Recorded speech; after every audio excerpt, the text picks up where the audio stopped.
Buenas noches, vamos a empezar este tiempo de enseñanza. Te pido por favor que abras tu Biblia en Mateo 5, 31 y 32, por favor.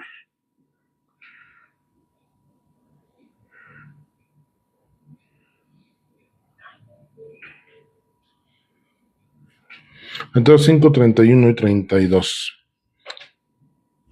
Dice, también fue dicho, cualquiera que repudie a su mujer, dele carta de divorcio. Pero yo os digo que el que repudia a su mujer, a no ser por causa de fornicación, hace que ella adultere, y el que se casa con la repudiada comete adulterio. Vamos a orar. Padre Celestial, bendito Dios, damos gracias por estar con nosotros en este momento, en este día, habernos guardado. Gracias, bendito Dios, porque nuestras vidas están seguras en ti.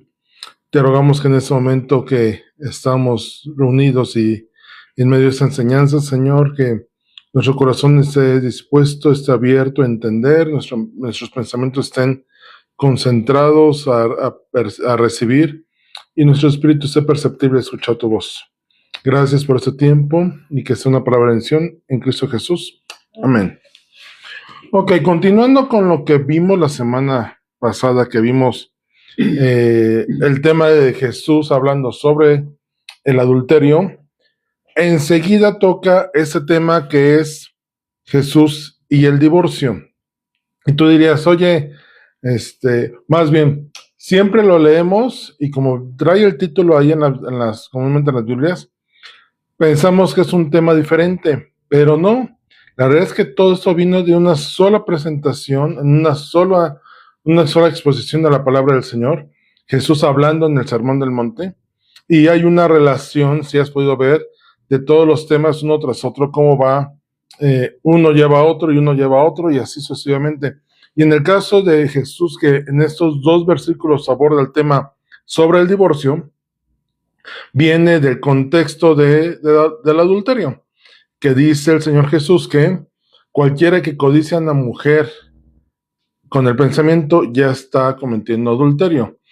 Va de hacerles, de ellos pensar que si estaban en una relación extramarital por cuestión física, eso era adulterio, mientras no lo hicieran, pues no estaban en adulterio. Pero Jesús dice, no, vamos más allá del contexto de la enseñanza que he recibido. Y aquí Jesús empieza con la misma intención que dice, te voy a leer en Nueva Traducción Viviente, que dice, han oído la ley que dice, ya saben, cuando dice, oíste que fue dicho, es porque está mal interpretado, les voy a dar el contexto correcto. Dice, un hombre puede divorciarse de su esposa con tan solo darle por escrito un aviso de divorcio. Pero yo os digo, dice el Señor, que un hombre que se divorcia de su esposa, a menos que ella le haya sido infiel, hace que ella cometa adulterio, y el que se casa con una mujer divorciada también comete adulterio. Y yo sé que el contexto religioso ha dictado por mucho tiempo que el divorcio es pecado, ¿no? Y hay de aquel del que se divorcia, ¿no? Y que no tiene perdón de Dios, y que entonces el hombre no se puede divorciar ni la mujer divorciar, y que entonces tienen que vivir literalmente hasta que la muerte los separe, de acuerdo a lo que se dice en la ceremonia, ¿no? Y yo te diría, ¿cuántas veces lo hemos dicho o lo dijimos por decirlo, por tradición y no por convicción de entrada, ¿no? Y de hecho la palabra como tal no lo expresa, aunque se entiende como una promesa, no lo expresa tal cual, ¿no? De hecho, nuestra prioridad es vivir toda una vida con Cristo, más allá de el tema de matrimonial, ¿no? Que viene como en segundo término. Voy a empezar con lo que comúnmente dejan al principio, que en muchas cosas o comentarios que hay o estudios que hay al respecto, ni siquiera a veces lo comentan. Para el divorciado no hay condenación.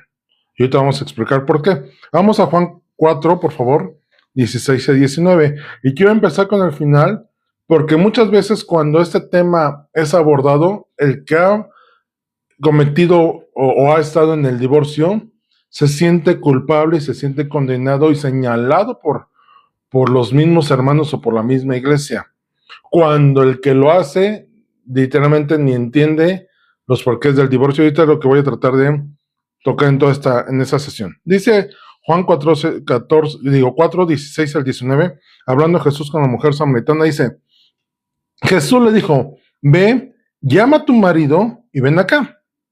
Respondiendo a la mujer dijo, no tengo marido, o sea, no estoy casada.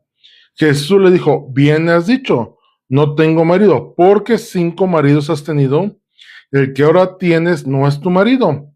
Esto has dicho con verdad. La mujer le dijo, Señor, me parece que tú eres profeta.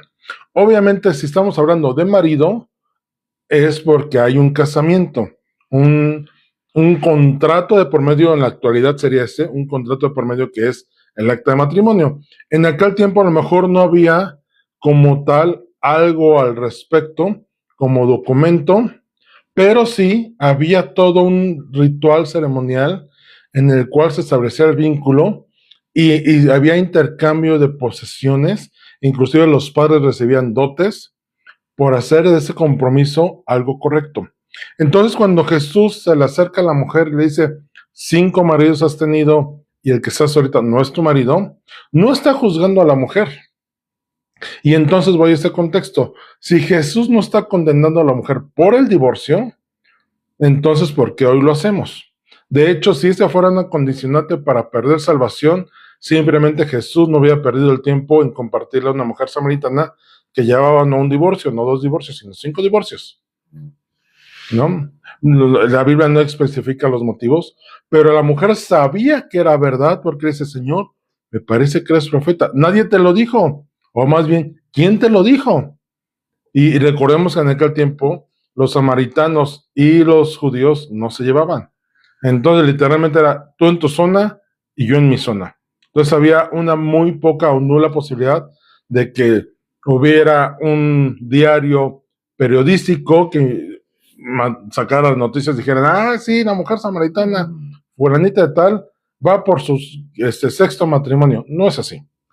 Entonces, de entrada yo te voy a decir esto, no hay condenación para aquel que ha pasado por un tema de divorcio. Ahora, te voy a poner un contexto al respecto. Recordemos que en la Biblia, en ese momento, cuando Jesús hablaba de la ley, hablaba de dos, de la división que había de las leyes, que es la ley moral, que es cómo, cuál debe ser nuestro comportamiento, las regulaciones para cómo llevarte con los demás, cómo vivir en sociedad.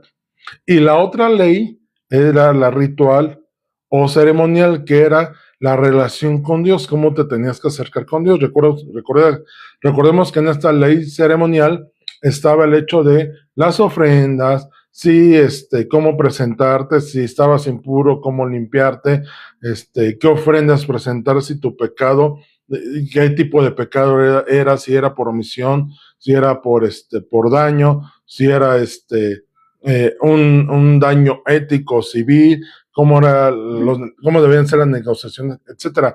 La ley ceremonial decía qué ofrenda tenías que presentar de acuerdo a. De hecho, en algún momento le decía, pecar en ese tiempo no era barato, porque tú pecabas y eras cachado y tenías que comprar la ofrenda de sacrificio que tenías que ofrecer. Entonces, ya fuera un corderito, ya fuera unas palomas, aún ofrendas de cereal, tú lo tenías que pagar, ¿no? Entonces, la ley moral eran ordenanzas y mandamientos que promovían el bienestar de los que obedecían. La intención es para los que obedecen, pues les vaya bien.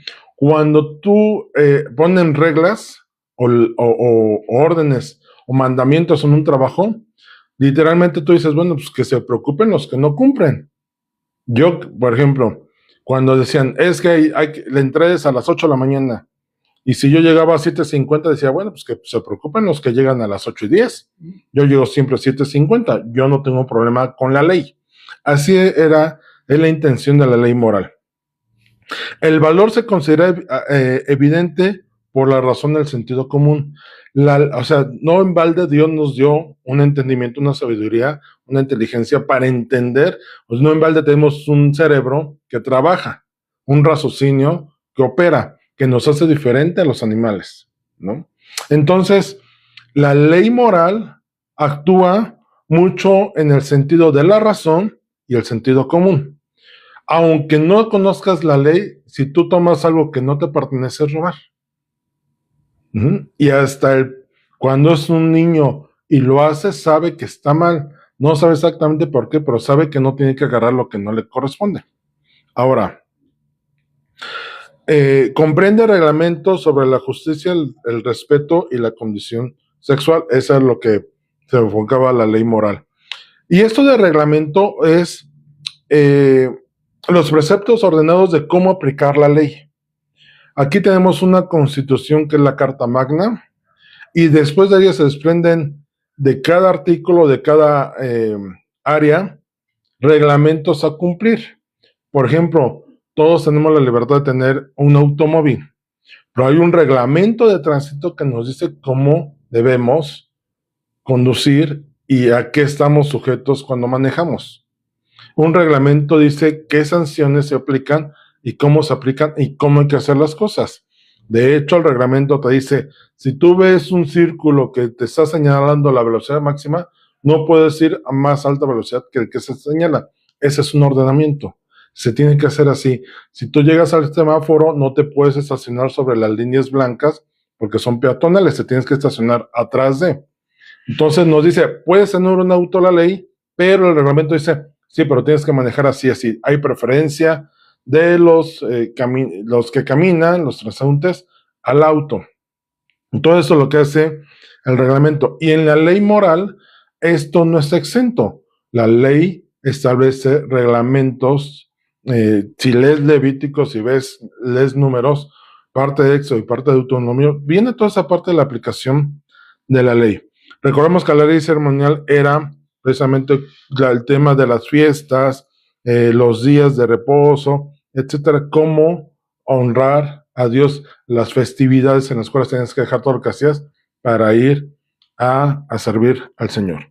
Y por último, dentro de la ley moral está la ley civil o judicial.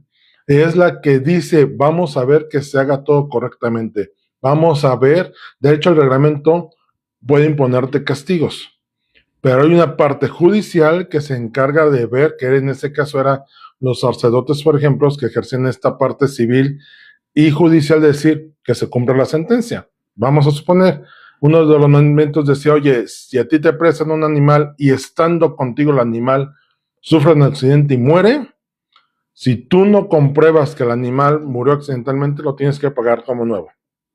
Y entonces el sacerdote era llevado el caso al sacerdote y el sacerdote veía que se cumplía la ley. Ante el sacerdote se llevaba cuando si había algún suceso, tenían que llevar 2 testigos y el sacerdote veía que entonces el testimonio de los dos testigos. Entonces, ¿y por qué te hablo de esto? Porque el tema del divorcio entra dentro de la ley civil y judicial. El divorcio no es un pecado, es la consecuencia a un pecado o lo que puede producir después del divorcio puede ser un pecado. Y ahorita vamos a ver. En aquel tiempo había 3 líneas, 3 escuelas respecto al entendimiento del tema del divorcio, que viene del Deuteronomio 24, 1 y 2, del 1 al 4, perdón, ahorita lo vamos a ver. Había 3 líneas de escuela. Una era la Shammai, que decía, el rabino que llevaba esa escuela, decía, solo se pueden divorciar a causa de algo indecente, ¿no? Y decía, había otra casa que se llamaba la casa de Gilei, que decía, no, el divorcio se puede hacer si quema la comida, ese puede ser causa de divorcio. Y había otro del rabino Ajiba que decía, no, es que si tú tienes una mujer, pero vas en la calle y ves una mujer más bonita que tu esposa, entonces tu esposa ya tiene una falta, hay algo mejor que ella, entonces la puedes despreciar. Esas son las escuelas que había en ese tiempo. Entonces, Cuando Jesús es prácticamente imparcial y extremista, cuando dice ahí en Mateo 5, no se puede, si se casa, si se divorcia y se vuelve a casar, comete adulterio, o sea, prácticamente está diciendo, no se pueden divorciar. Es para alinear todas estas ideas, decir, espérame, es que no voy a entrar en darle gusto a uno y otro. De hecho, aquí Jesús está dando un discurso, pero en Mateo 19, ahorita vamos a ver, le quieren poner una trampa. Ahora, ¿qué es el divorcio? El divorcio es, y vamos a Deuteronomio 24, es un acto civil. Vamos a ver. 24, 1 al 4.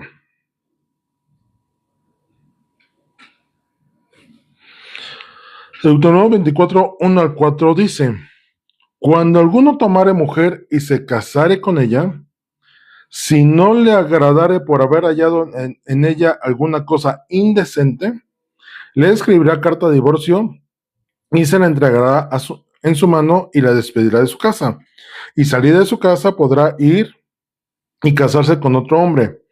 Pero si la aborreciere este último, le escribiré carta de divorcio y se la entregará en su mano y la despedirá de su casa, y si hubiere muerto el postrer hombre que la tomó por mujer, no podrá su primer marido que le despidió volverla a tomar para que sea su esposa, su mujer, después de que fue envilecida, porque es abominación delante de Jehová, y no has de pervertir la tierra que Jehová tu Dios te da por heredad. ¿Qué está diciendo aquí el mandamiento en Deuteronomio? Que si tú, no te puedes divorciar si no estás casado. Y tú dirías, es obvio, sí, pero para aquellos que hoy están en unión libre, vamos a entender esto. No puede haber carta de divorcio y la mujer queda desprotegida. La intención inclusive de lo que Jesús habla en Mateo 5 es la protección de la mujer. En aquel tiempo, una mujer divorciada no era muy aceptada dentro de la sociedad. Decían, ya, por algo la han de haber dejado, ¿no? Por algo, ¿no? Y entonces la mujer, recordemos en aquel tiempo, el proveedor y sustentador de la casa y de la familia era el hombre. Entonces la mujer entraba a ese resguardo, a esa protección, a ese sustento y esa provisión. Cuando el hombre daba acta de divorcio, la mujer tenía que regresar a su casa. Pero ¿qué se sucedía si los padres ya eran adultos y no tenían para mantenerla? Venía a ser una carga. ¿Y qué hombre quisiera volverse a casa con una mujer divorciada en aquellos tiempos? Entonces la mujer quedaba desprotegida y desvalida. Y que inclusive eso provocaba que las mujeres se volvieran a la prostitución para tener sustento. Entonces Jesús lo que defiende, y de hecho el mandamiento de no divorciarse lo que defiende es la situación precaria en la cual la mujer puede quedar. No el hombre, porque el hombre era el productor, era el proveedor y era el que trabajaba y tenía la propiedad, las propiedades o el sustento. La mujer no. Entonces, el mandamiento va en dirección a proteger la situación de los desvalidos o débiles. De hecho, es el proteger los derechos, y por eso es necesario que para que haya un derecho, haya un contrato de matrimonio. No puedes defender, fíjense, hoy las leyes han cambiado, pero sigue siendo algo que por mucho tiempo no hubo. Hoy, alguien que se divorcia, el hombre, el sustentador, tiene que proveer una pensión para los hijos y en algunos casos para la ex esposa, ¿no? Hoy, en algunos casos de concubinato, se puede hacer esto para los hijos, pero para la concubina no. Entonces, hay un problema. Por eso, hoy se ha implementado un documento que es un documento que comprueba el concubinato, y con ese, aunque no sea de matrimonio, establece obligaciones y derechos. No puede haber carta de divorcio si no hay matrimonio. Entonces, hoy una mujer que vive en unión libre o un hombre, pues con la mano en la cintura puede decir, ay, no funcionamos, aquí terminó todo, tú a tu casa, yo a mi casa. Y la mujer dice, oye, y pues me dejaste sin nada, ¿no? Entonces de ahí la importancia del matrimonio y las consecuencias en cuanto al divorcio. El fin, en sí mismo, el divorcio no es pecado. Lo que motiva el divorcio y lo que provoca, sí lo puede ser. Esa sí puede ser la acción. Voy a poner un ejemplo que por ahí escuché y me gustó mucho y se los voy a compartir. Todos sabemos que la radiación no es buena. ¿Ok? Entonces, imagínate que un niño llega y dice, oye papá, ¿hasta qué cantidad de radiación puedo tomar?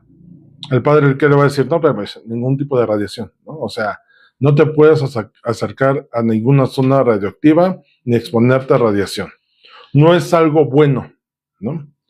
Pero ¿qué sucede cuando tú enfermas, tienes un cáncer y la forma de controlar el cáncer es a través de radiaciones? Oye, pero me dijiste que la radiación no era buena. Sí, pero para evitar que el mal siga en tu cuerpo, vamos a ponerte en radiaciones para que esa maldad sea destruida con la radiación en formas medidas y correctas. De hecho, la radiación no se manda de primera, de hecho se deja como última opción en un tratamiento. El divorcio es lo mismo. El divorcio es como la radiación. Nadie la quiere, pero en un momento puede ser la solución a algo que te puede estar consumiendo o algo que ya no tiene solución. ¿Ok? Entonces, y por eso es que Jesús en el matrimonio esta vez dice, tiene que haber un documento de divorcio, una carta de liberación. Ahora Jesús lo que dice es, a ver, espérame, lo que Jesús está atacando, y de hecho vamos ahí a Mateo 19, 3 y 9.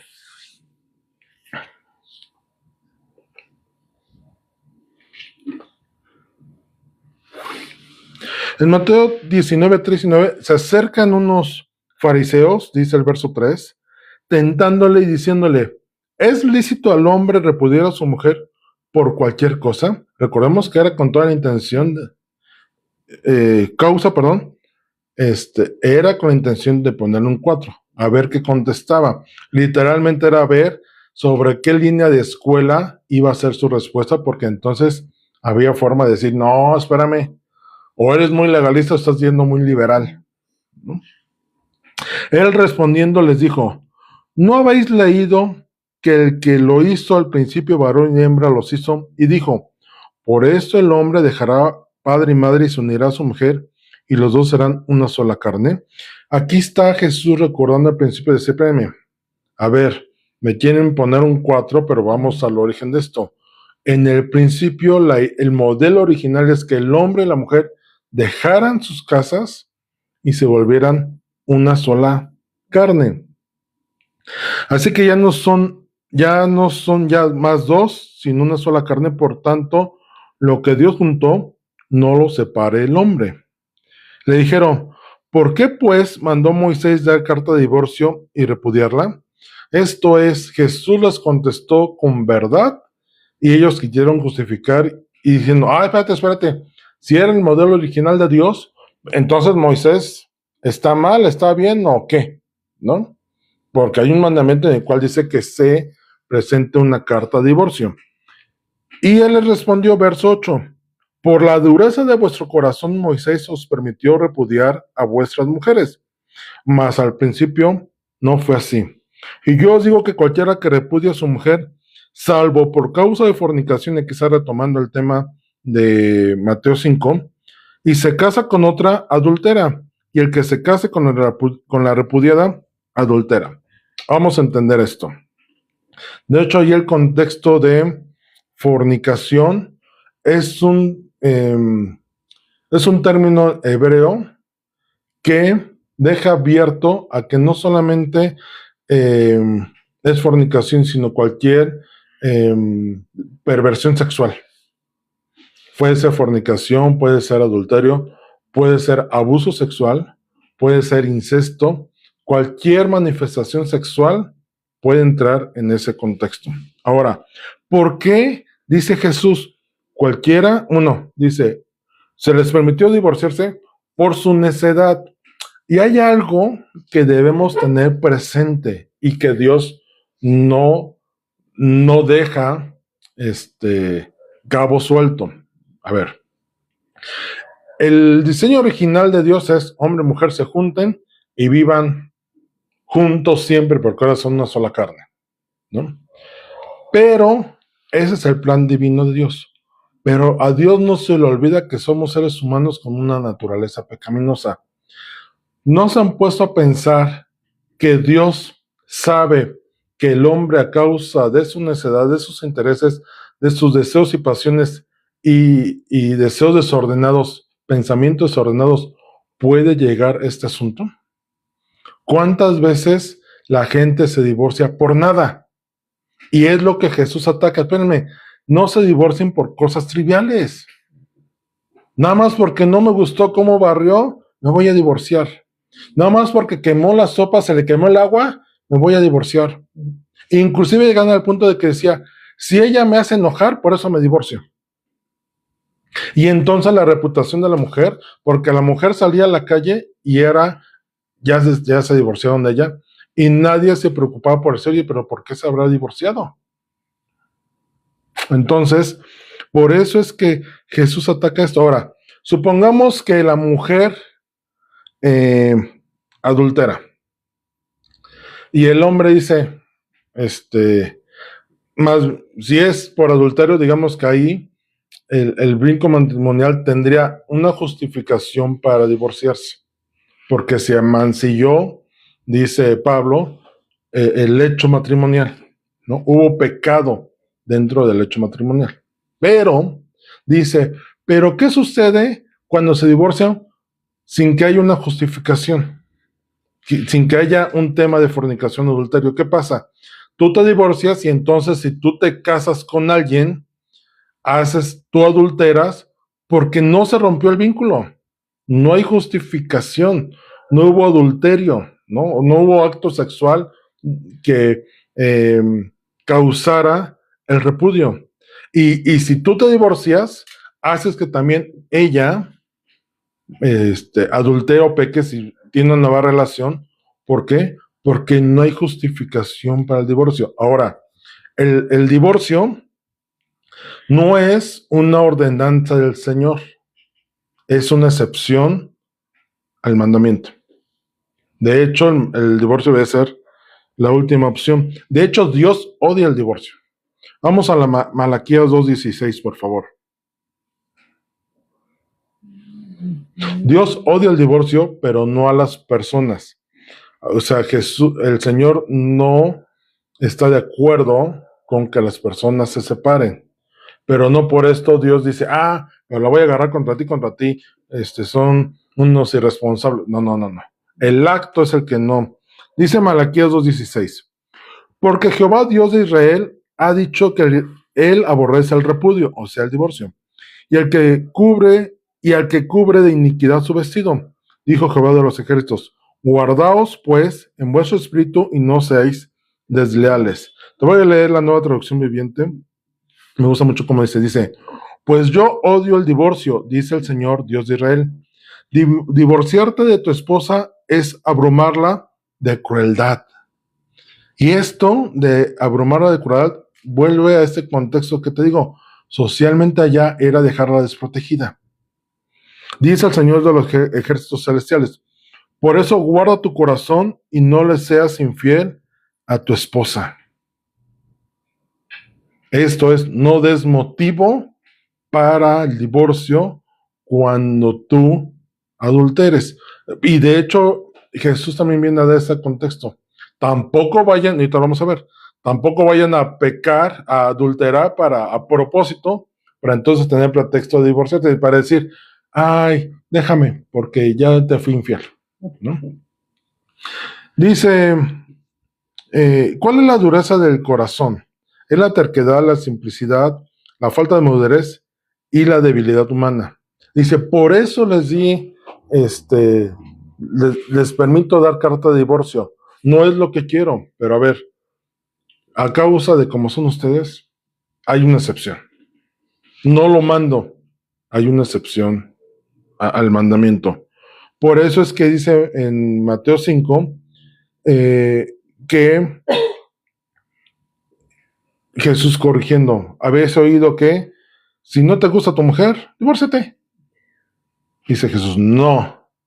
A ver, a no ser que sea por un acto sexual que rompa el vínculo matrimonial, no hay, no hay pretexto. La otra, el otro razón bíblica para el divorcio, hay dos explícitas. Vamos a 1 Corintios 7, 12 y 16. Una de ellas es precisamente el tema de adulterio y la segunda es un tema de abandono. En 1 Corintios 7, 12 al 16 dice, y a los demás yo digo, hablando Pablo, no el Señor, si algún hermano tiene mujer que no sea creyente y ella consiente en vivir con él, no la abandone. Y si una mujer tiene marido que no sea creyente y él consiente en vivir con ella, no la abandone. Porque el marido incrédulo es santificado en la mujer y la mujer incrédula en el marido, pues de otra manera vuestros hijos serían inmundos, mientras que ahora son santos. Pero si el incrédulo se separa, sepárese, pues no está el hermano o la hermana sujeto a servidumbre en semejante caso, sino que a paz nos llamó Dios. Porque ¿qué sabes tú, oh mujer, si quizás harás salvo a tu marido? ¿O qué sabes tú, oh marido, si quizás harás salva a tu mujer?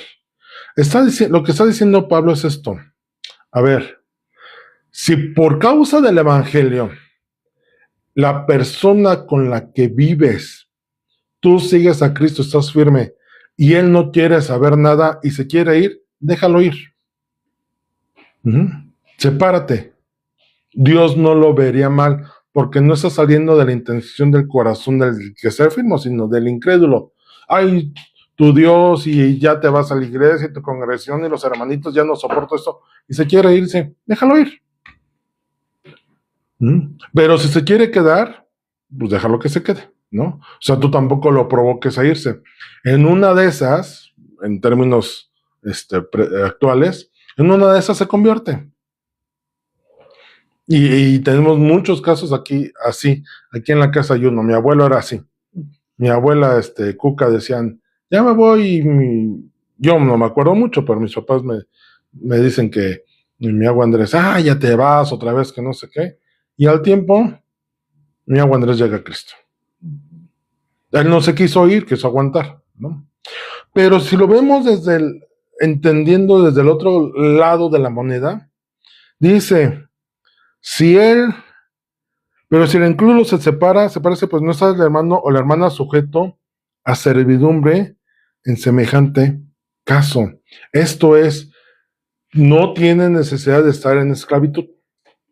No tendrías por qué, porque a paz nos llamó Dios. Y de aquí viene el siguiente caso, los siguientes casos no explícitos, pero sí implícitos. ¿Qué es esto?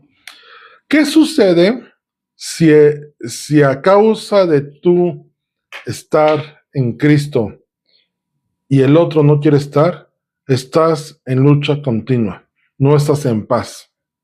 ¿Qué sucedería con eso? ¿Sería correcto estar casado?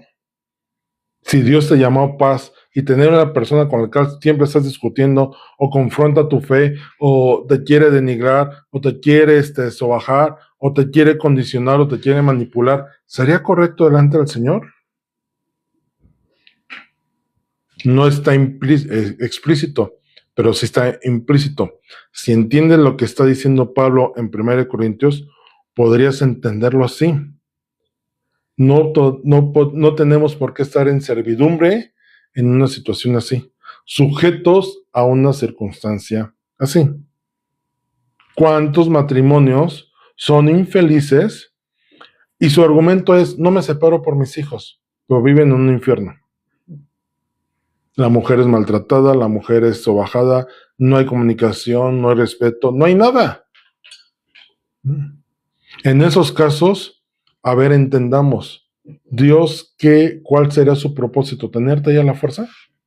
Entonces el matrimonio no sería una bendición, sería una maldición. Y entonces el diseño original de Dios estaría puesto en entredicho diciendo, Señor, te equivocaste. No es porque nosotros queramos, ni siquiera estoy dando rienda suelta al divorcio, no. Pero entendamos lo que dice la palabra. El sentido común dice, ¿cómo vas a estar en un lugar en el cual el conflicto con la otra persona te lleva a ni siquiera estar en paz con Dios? ¿Qué sucede cuando Pablo dice, estar bien con los demás mientras en ti esté? Y si la persona quiere estar en conflicto, sería un necio, dice Proverbios. El sabio no discute con necios, porque no va a llegar a nada. El sabio se junta con sabios y el necio, y el consejo que da Salomón en todo Proverbios, porque hay varios versículos que hablan sobre esto, es, no discutas innecesariamente. ¿Para qué te cansas si el necio no se va a convertir? Cuando el necio busca sabiduría, entonces sí, dale sabiduría. Pero no quieras darle sabiduría al que no quiere, al que se cierra a recibir. Proverbios 3, Proverbios 4, Proverbios 5 habla sobre esto. Proverbios 1. Y la siguiente circunstancia es si hay maltrato e intento de asesinato. Vamos a Efesios 5:28, por favor.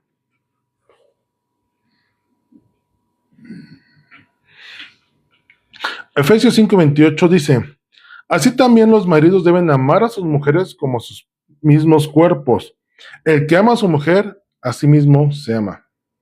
O sea que si tú no cuidas a tu mujer, no la amas y no te amas. Recuerdan el segundo mandamiento que dice, amarás a tu prójimo como a ti mismo. La mujer viene a ser tu prójima.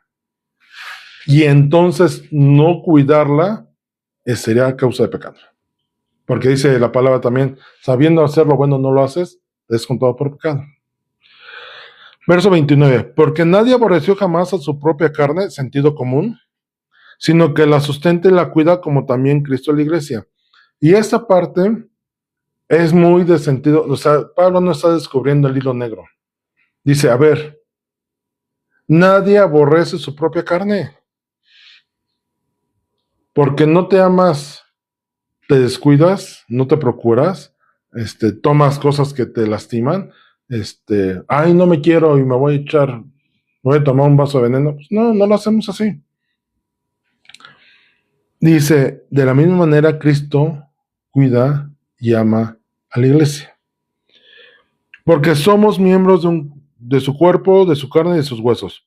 Por eso dejará el hombre a su padre y a su madre y se unirá a su mujer y los dos serán una sola carne. Está yendo al diseño original Pablo, hablado también por Jesús en el diseño original es hombre y mujer dejan su casa para volverse una sola carne y vivir en armonía.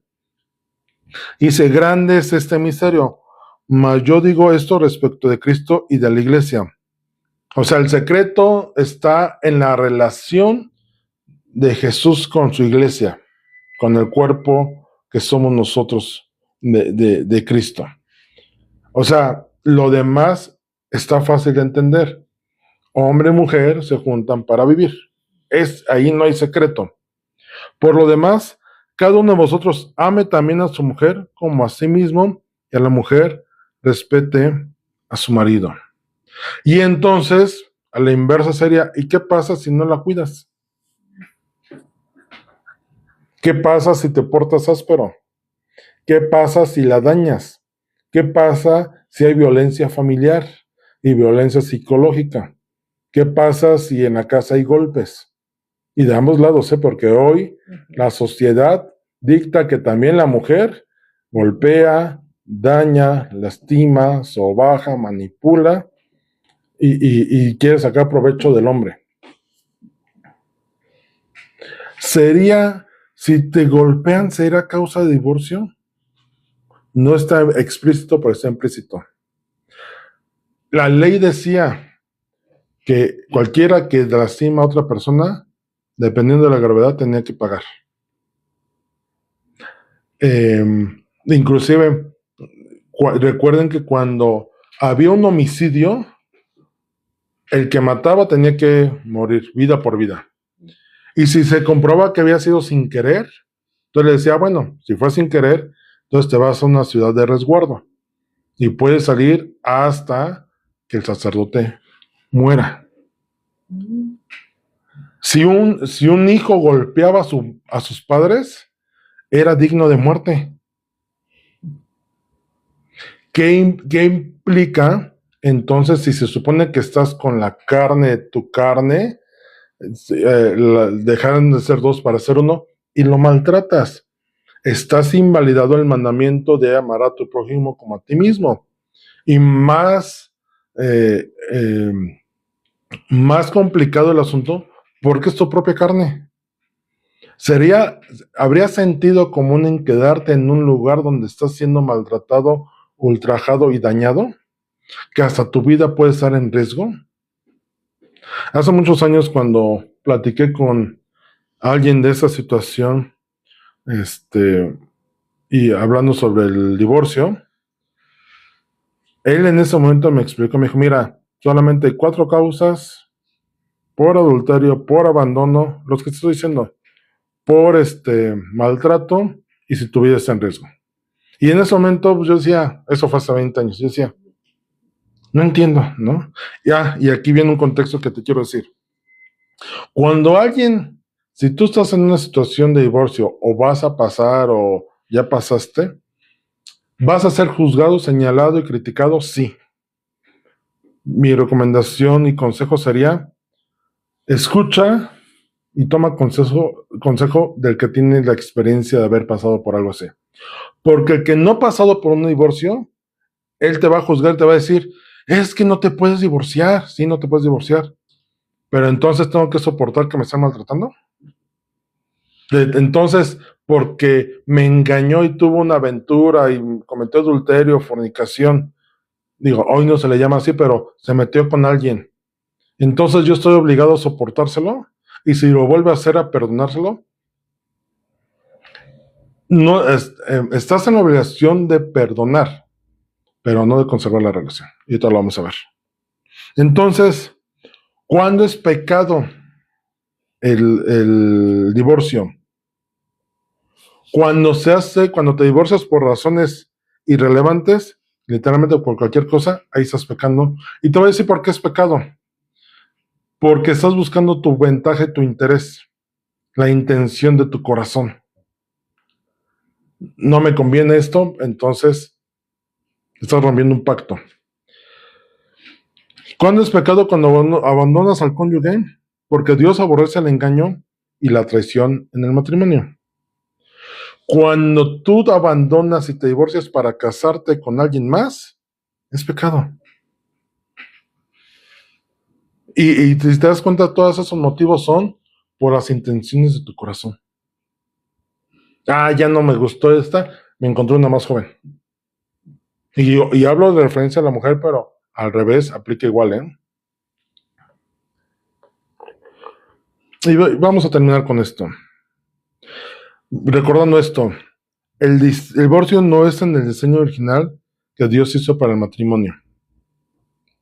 El matrimonio es un pacto sagrado, por lo tanto, Dios odia el divorcio, no a las personas que se divorcian. ¿Te has puesto a pensar, y a lo mejor mucha gente no tiene esa consideración, el proceso por el cual pasan las personas que se divorcian? No es una victoria, ¿eh? Es un proceso difícil, doloroso, que te lastima, que te hace dudar de tu personalidad, que te hace dudar de tus valores, que te hace dudar de quién eres. Hay un daño. Y sabes que, eso no lo puse, pero sabes que en un divorcio, y nadie lo piensa, el que más sale perjudicado es el papá. Porque al papá se le quitan los hijos.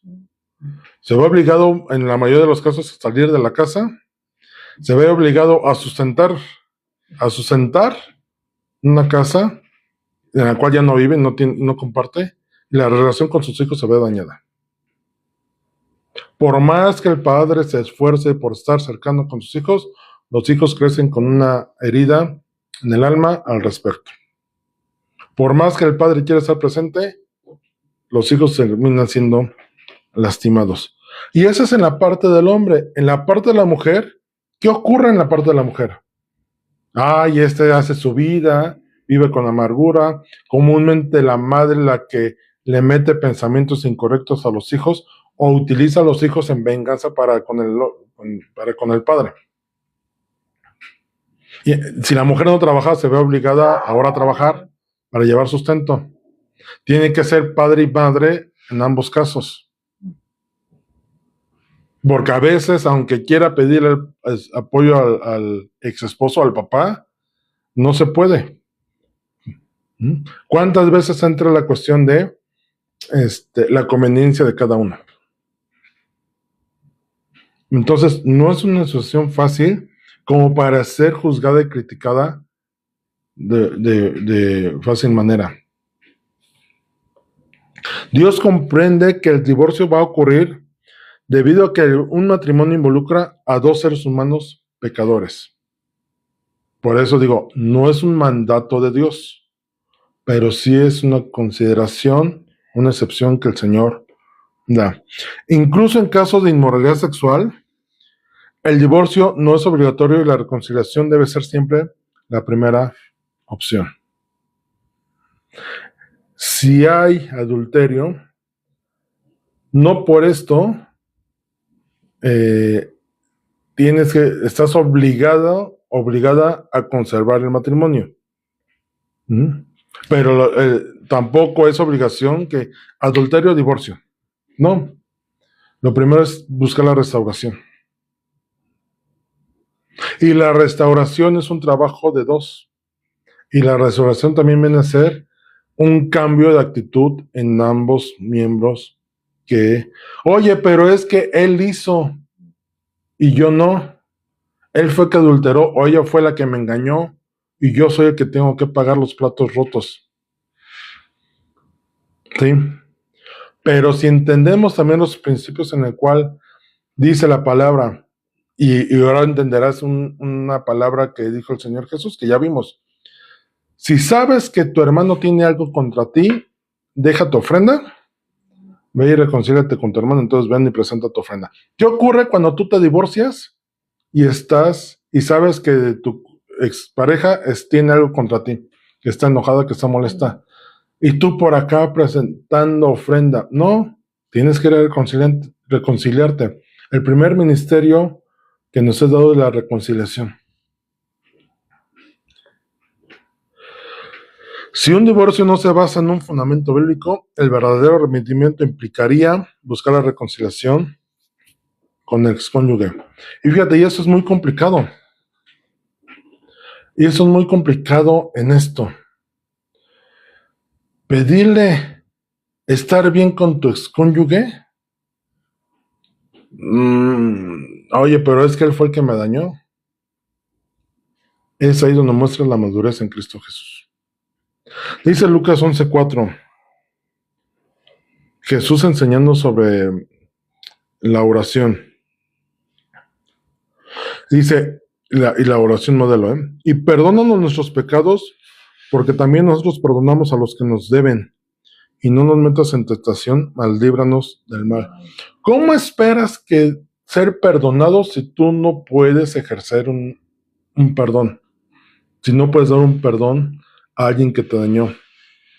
El divorcio debe ser la última opción en un matrimonio cuando hay desacuerdos, cuando hay pecado, cuando hubo una falta o hubo un rompimiento de pecado, aún en un daño.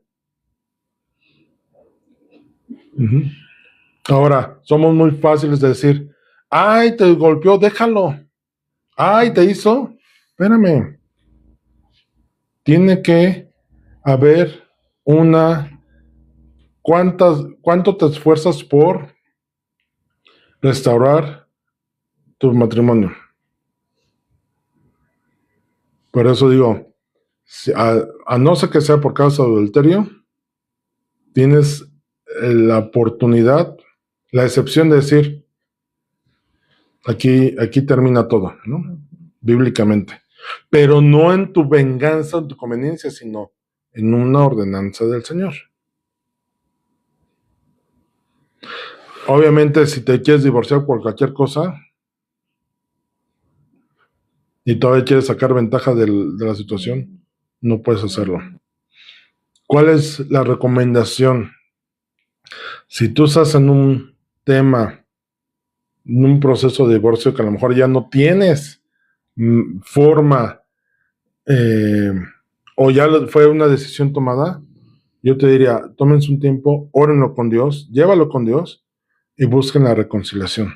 Sí, yo sé que adulterio es que, pues sí, y tienes la oportunidad bajo ese pretexto de adulterio, de divorciarte, sí, pero también entendamos algo. Si tú faltaste a tu matrimonio, la otra persona, aunque tú lo confieses, la otra persona no está obligada, o sea, está obligada a perdonarte, sí, pero no está obligada a conservar matrimonio. Alguien así hizo y decía, es que ella no quiere regresar y yo ya le pedí perdón. Y sí, pero pues es que tú fuiste quien le engañaste. O sea, para ti es lo más conveniente que te perdone, pero entendamos la posición de otra persona. Entonces, lo que la palabra de Dios establece sobre esto es, busca la reconciliación. Si se da, bien. Utiliza hasta los últimos medios posibles para que tu matrimonio no se pierda. Si hay un caso de violencia, de daño o de atentar contra tu vida, sepárense. Y si dentro de esa separación ya no hay solución, ¿cuándo va a haber solución? Cuando haya fruto de arrepentimiento. Mientras no haya fruto de arrepentimiento, ¿cuántas veces el alcoholismo viene a ser una causal de divorcio? Y no te separes de mí y dejo de tomar. Y así viven 20 años. Sepárense, que se vean frutos, y que a lo mejor el hombre o la mujer vengan y te digan, ya llevo un año sin tomar. Alguien que lleva un año sin tomar, su comportamiento es diferente. El que pasó por un proceso de, ¿cómo se le llama, papá? ¿De abstinencia? De abstinencia. Indudablemente sus pensamientos cambian. Porque el que quiere dejar de tomar, hasta lo que hizo mal, lo que dañó, le trae conciencia y corrige las cosas. Pero alguien que te dice, voy a dejar de tomar, voy a dejar, y no lo hace, ¿a qué te arriesgas a vivir con él? La palabra de Dios es clara al respecto. Si alguien no te ama como a sí mismo, hay un problema. Y no solamente contigo, con Dios. Nadie puede decir que te ama si no lo manifiesta y lo expresa en el temor de Dios y en el amor que te puede tener. Dejemos el divorcio como última opción. No es un mandato y no es porque hoy se me antojó. ¿No? O sea, ahí es donde tenemos que tener cuidado. Si tú quieres utilizar el divorcio para darle gusto a tu carne, estás en problemas. Entonces, las 4 excepciones son por divorcio, por adulterio, por abandono. Oye, si el hombre se fue o la mujer se quiso ir, no puedes irte detrás de él. No puedes ir a rogarle. Simplemente no quiere estar. Ya. Si estás siendo agredido o agredida, no estés ahí. Y por último, si tu vida está en riesgo, ¿a qué te expones? Vamos a orar. Padre Celestial, gracias, bendito Dios, por la luz que nos das a través de tu palabra. Gracias, Señor, porque ese no es un tema fácil de entender ni de comprender.